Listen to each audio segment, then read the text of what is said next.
आज काही जरी झालं त्यांना 4-4.5 मताची पिछाडी आपल्या 42 गावातून आहे. काम करायचं थांबलेत का?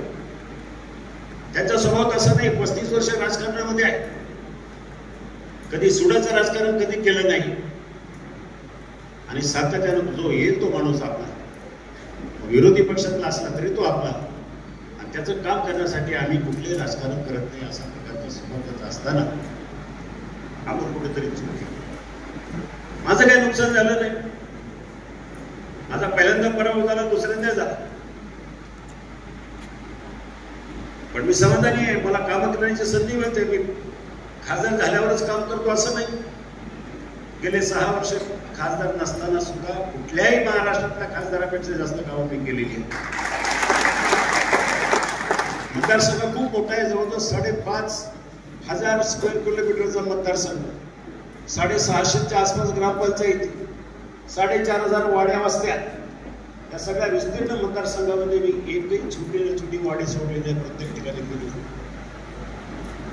एकनाथ शिंदे मुख्यमंत्री झाल्यानंतर नाही म्हटलं तरी जवळजवळ 1,000-1,200 कोटी रुपयाची कामं या मतदारसंघासाठी, शिरूर लोकसभेसाठी दिली. छोटं जर उदाहरण सांगायचं झालं तर शिरूर आणि चाकण या दोन्ही नगरपालिकांचा पाण्याचा प्रश्न अनेक वर्षापासून प्रलंबित होता.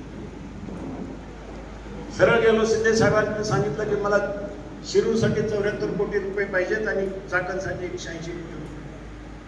क्षणाचा विलंब न लावता ते दोन्ही प्रश्न सुटलेत. आता काम चालू झाले. सांगण्याचा मुद्दा की मी खासदार असो नसो, मी माझी कामं करत राहिले. त्या कामांमध्ये मी आनंद घेतो.